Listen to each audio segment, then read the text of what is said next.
So you got your C8 Eray and you're wondering how you get more power. There's a lot of options out there. Do you do twin turbo? Do you put a Magnuson on it? Do you do a ProCharger? I set my car to ProCharger. I'm going to tell you the goods, the bads, and what's to come.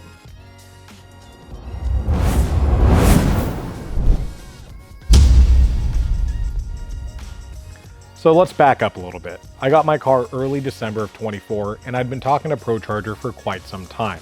With my history of being in Steven's Supercharged Eray that was done by Lingenfilter and Magnuson, I had a lot of knowledge that I wanted to boost my car, but I didn't know if I wanted twin turbos, Magnusons, or ProChargers. Here at Paragon, we don't upgrade clutches. We kind of try to keep the cars under that 650 wheel horsepower band, so clutches aren't required. We knew with the Lingenfilter by Magnuson kit that clutches were a requirement. All the knowledge that I had at the time said that if I twin turboed my Eray, it needed clutches. ProCharger, however, came out and said you don't need clutches. Taking that information, deciding to put something on my personal vehicle that we would also be able to market and sell to our clients, the ProCharger was the only option. We're very familiar with ProChargers because our other shop, Stingray, already has one, but we did the Stage 2 P1X kit. We'd done plenty of these on plenty of clients' cars. They told us there was really nothing different, but they needed a 25 Eray convertible to verify tuning and everything was the exact same, which it ended up being. So at the end of December, took my car to ProCharger and they started the work. Prior to us taking it to them, we'd done a baseline rear-wheel drive and baseline all-wheel drive test, because I knew when we'd get it back, we would do a post test. Not really ideal because we like to do those within the same day or at least the same week, and I knew it was going to be several weeks, in this case several months, before I got my car back, but it at least gave us a baseline on what the car was.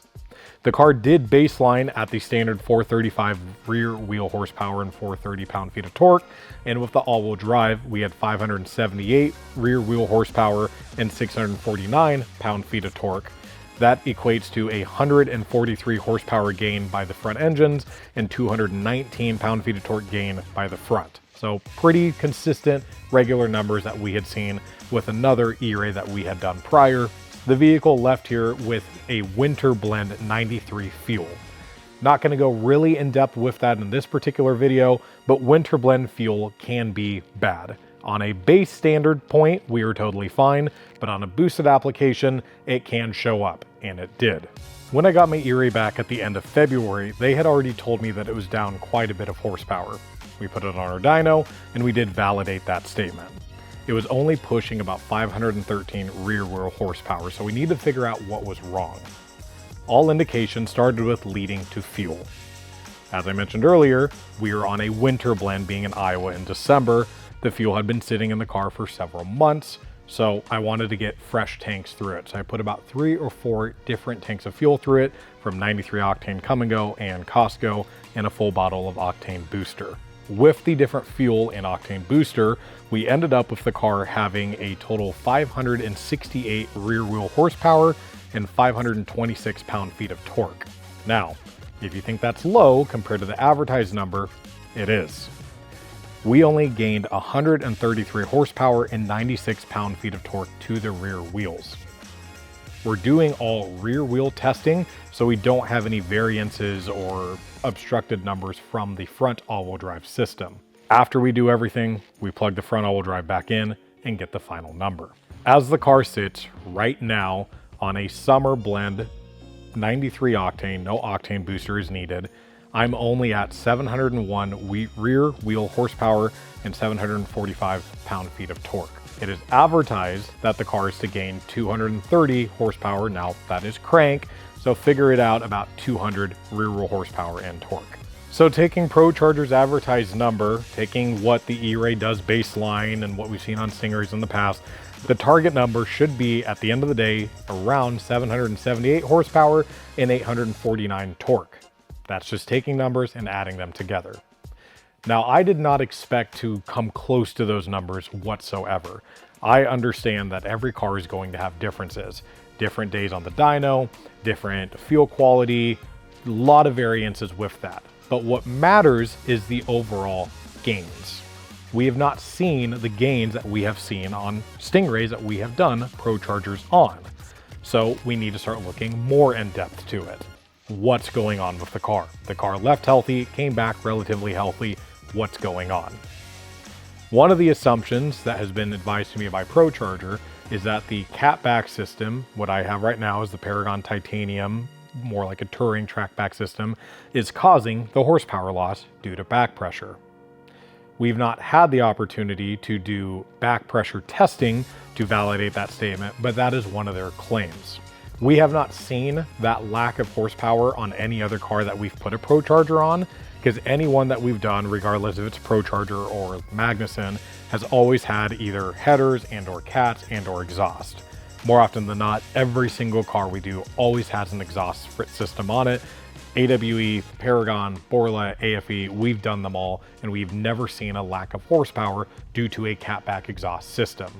Talking to the tuner at Lingenfilter, he's actually advised me that I might need to put high flow cats on it because I might need to release some back pressure.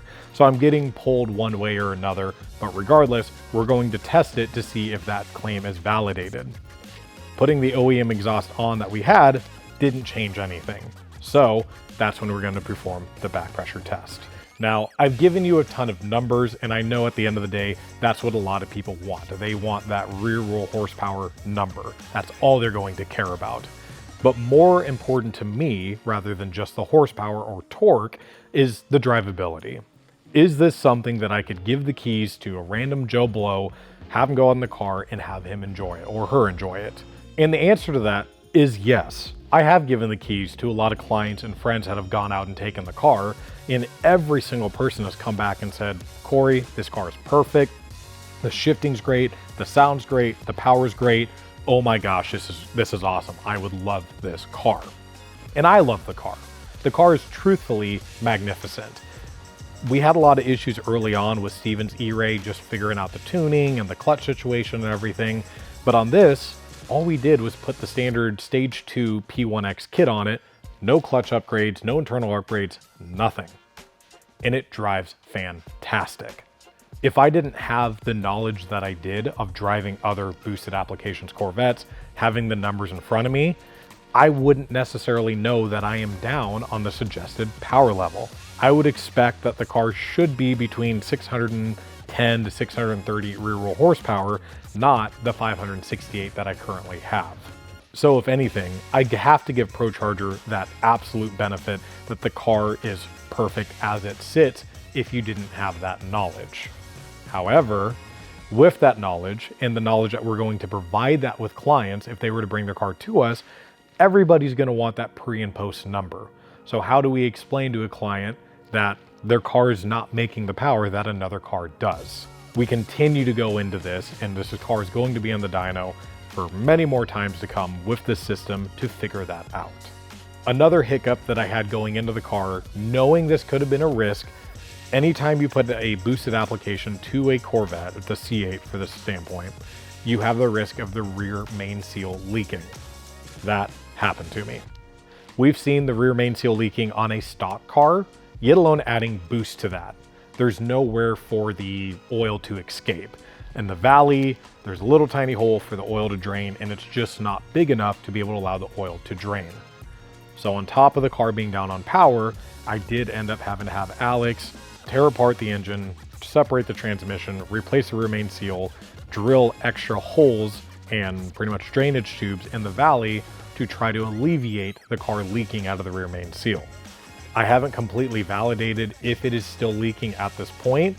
We took it to the track recently at NCM Bash, and it came back and it looked like there was some oil, but it was also raining ridiculously when we were on the track, so I can't really judge if it is or not leaking, but I plan to be doing a lot more daily driving and potentially some drag racing officially down in Texas.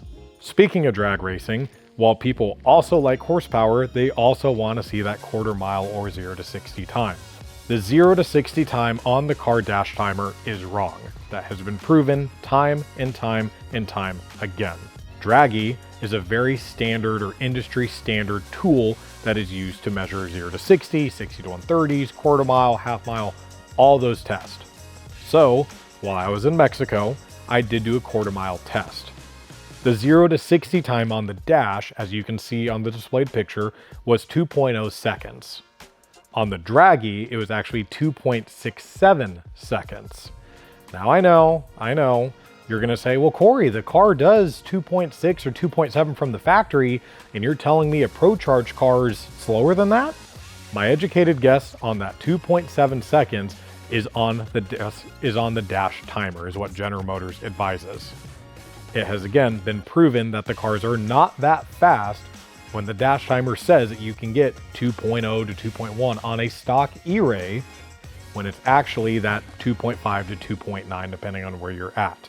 So, not getting more into that, the quarter mile time was 10.43 at 129.97 miles an hour. Referencing Mike at Brink of Speed's video when he was on a drag strip, he was getting around a 10.7 quarter mile time at 127 miles an hour. Another number was the 60 to 130 was only 7.77, which in reality is not that fast when the car should be making more power. So with all the testing we're going to continue to do, we're going to get to the bottom line of that. Now, with all that, you may still be deterred on the price of the ProCharger, the numbers that I'm giving you and everything. But take for granted, I have no internal upgrades. I have not upgraded the clutch. All I did was install the P1X kit and a catback exhaust. So in comparison to other kits out there, the Magnuson by Lingenfelter twin turbo that you are advised to upgrade those components, for the $25,000, you're getting a car in ideally the low 10 seconds. On a perfect condition, you're going to have 600 rear-wheel horsepower or more, and a drivability that anybody's going to love and enjoy, without having to spend $35,000 to $50,000. So would I recommend a ProCharger to a client? I would give them all of this information and let them decide. Or better yet, I would give them my keys, let them drive it, and say, you make the decision from there. Now, what's to come in the future for this car?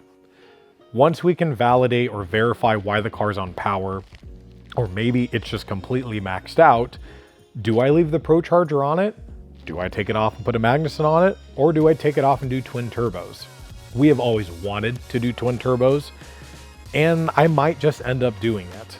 Not because I'm dissatisfied with the ProCharger, but because it's something different, and that allows us to bring additional content to you. So this winter, the ProCharger might be coming off and twin turbos might be coming on. You'll have to wait and see what kit we come up with. Still trying to stay away from the clutches because we don't plan to replace the clutches at any given time at our shop. So as a recap, my car is currently sitting with 701 horsepower and 745 torque to the wheels. The quarter mile time in Mexico had a 2.67 0 to 60 verified by Draggy. The car said 2 seconds, and a 10.43 quarter mile time at a trap speed of 129.97 miles an hour. Is a ProCharged Eray right for you? I hope this information helps make that decision easier. Feel free to email us directly. If you have other questions, I'm happy to jump on an email or phone call with you to go more in depth. As always, make sure to like, subscribe, and comment, and we'll see you in the next video.